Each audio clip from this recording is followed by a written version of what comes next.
Man, 2024 is just not another year in gaming.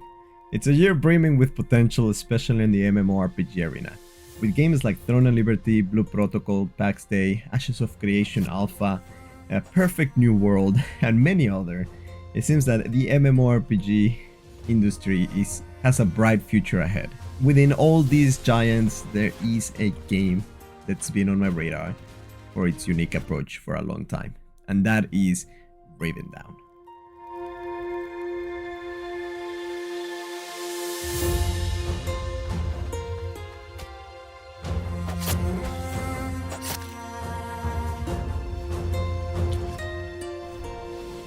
So what is Ravendawn? Ravendawn is a top-down game, free-to-play MMORPG promising a world that dynamically evolves. The game is made by Tavernlight games with, I believe they have over 5 to I think 7 years now of development, and it looks to be a really cool game. There's a future on the game that really excites me, and is the idea of being able to claim and build houses anywhere in the world of Ravendawn. Imagine the possibility. Each player can literally shape the landscape. Your home isn't just a structure. It's not like like you can access it on an instance or anything like that. No, literally the players exploring the world will be able to see your house right there on the side of the road or wherever you choose to put it. Like it becomes part of the Ravendawn's living world. I wonder how the house system is going to interact with the economy, the community, and even potentially influence the events or whatever the world has to offer. But that's just one of the many things I am very interested about this game. Another one is the class system. The class system in Ravendawn consists on picking 3 archetypes out of 8. The archetypes are Shadow, Protection, Wizardly, Archery, Holy, Warfare, and Spiritual. And once you pick these 3 archetypes, you mix them and you create your unique class. So with that in mind, you gotta think that if there is 8 archetypes that you can pick 3 that you can mix up, that means there is a total of 56 different classes. So, well, variations that you can have. And I mean, for example, imagine I personally want to see what Shadow, Protection, and Wizardly will create. I mean, the idea of melding stealth, defense, and magical prowess sounds like a lot of fun. I mean, what kind of unique abilities will that combination unlock, if it unlocks any, or like how will it fare in different scenarios within the game? The prospect of experimenting with these archetypes and discovering unique synergies is something I can't wait to try. It's just not about building a character. It's about creating a persona that is uniquely yours in a world where everybody's choices lead to different paths. I'm really liking this class system, and I think it's very intriguing and a very unique approach. Ravendawn will also feature life skills like professions. That's how they're called. They have over 10 professions right now. I believe they are planning to release even more.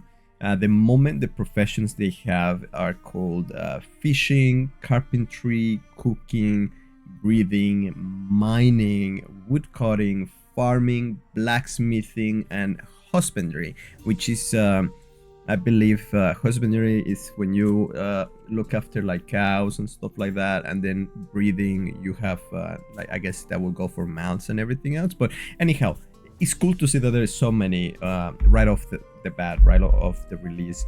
There are gonna be 10 different professions that will give you flexibility to be able to try whatever path that you want to try. It's very exciting. I'm liking this. I like the system. I like how old school also the game it looks and it feels. I'm really looking forward to it. There's another little intriguing system that I wanted to mention. It's called the political system. So the political system in Ravendawn is something that works in a way that you become a lord, something like that. And by becoming a lord, you can actually shape and change the laws of the region of which you are a lord of. So that's another system that sounds absolutely very interesting and complex. I mean, it sounds fascinating. I don't know how much of an impact you will have in the economy, on the world, on the region, on itself, but I'm looking forward to finding out. Also, Another system that is very interesting is the whole trading system. They have the transport sell of trade packs. So apparently you get these trade packs, which are essentially resources that you mine, you caught by doing professions, and then there's resources on your region that you collected. You grab your trade pack and then you travel across the vast world from that location which you got all your resources from, and then you go to the other location to sell them for a higher profit. But here's the thing, apparently you're able to to ambush these people who are trading. So you gotta be very smart. You want to trade with friends, you gotta have a long caravan so you protect yourself from possible thieves, right? Because the game does have PvP, and from what I understand is there's going to be certain areas where PvP is enabled, and then there is other areas that are called the peace zones. But in these peace zones you can also engage on PvP, but it will come with a punishment, a heavy punishment. So if you do like, you will have to think carefully whether you want to risk that punishment or not. So I don't know, the whole PvP system and everything with involving the trade packs and the transportation, the trading, the economy, the player-driven economy, which is how they sell it, it makes me very exciting. It really sounds a lot like Ashes of Creation ideas that they've been promoting recently. And I mean, this game comes out in exactly 6 days from this video, for the moment of this video, and I cannot be more excited. The game sounds incredible. Moving on, let's talk monetization. The game launches as a free-to-play on January 16.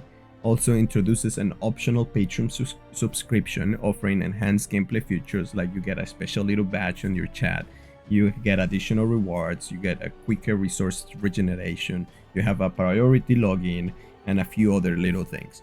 This is pretty much like a premium account, right? Like if you were playing RuneScape, but the difference is that you're that even if you're a free-to-play player, there's no limitations. You know, like in RuneScape, basically 90% of the game is limited by paying premium. If you don't play premium, you don't get access to 90% of the world. In this game, you get access to everything as a free-to-play player, but you get just quality of life things if you do play Patreon. And my personal conclusion is that as we edge closer to a new chapter in MMORPGs in 2024, Ravendawn, to me, it stands out with its player-driven economy, profound customization, and emphasis on community interaction. It's a game that I and many others are eager to dive into. So let me ask you, what aspects of Ravendawn are you most excited to explore? Let's discuss that on the comment section below. Also, I think this game really, it shines very brightly to bring back what the old school top-down MMORPGs of the past that were super popular, like Tibia, Ultima, and so on.